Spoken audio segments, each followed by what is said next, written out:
question, pools will be packed in the coming days as scorching heat settles over our area. But as you cool down and have fun, one local organization wants to make sure you're safe in the water. Charles Gilman with Gilman Bedigian joins us with more on water safety and a night out with the Orioles. Good morning.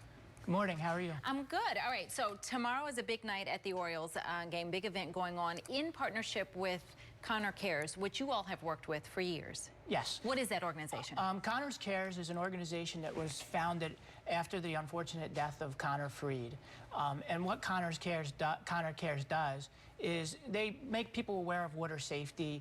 They've put defibrillators in a lot of public pools, and they continue to raise money to add defibrillators to public pools and to other pools so that the same thing that happened to Connor won't happen to other children. And part of the putting the defibrillators there is training the lifeguards or pool personnel on how to use them.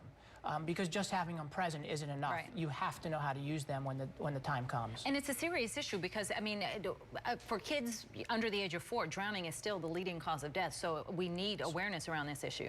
Yes, there's a lot of children that drown every year. It is a leading cause of death for children under 4. You're right. So what's happening at the Orioles game tomorrow? Big night. Tomorrow night we'll be at the Orioles game. We're going to have a booth. There'll be some raffles.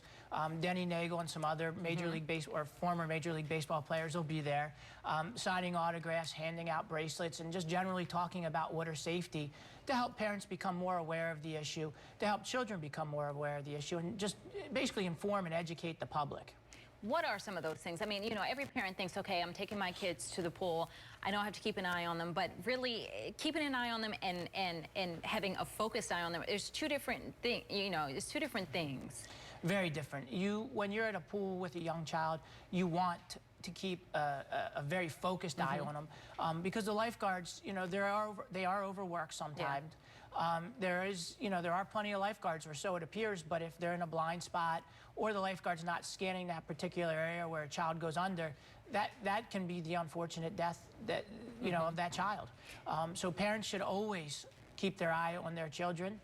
A lot of times we see grandparents that take children to the pool, and the grandparents should be aware of this and also keep a very close eye on the children.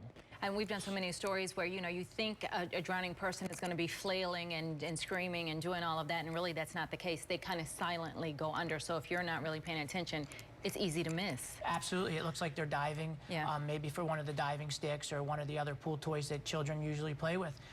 The only sign that you'll see is that they're under the water for a longer time than expected. All right. That's why events like this are important, to keep people focused on that and thinking about it. Thank you so much for coming in. Appreciate it. Thank you for having me.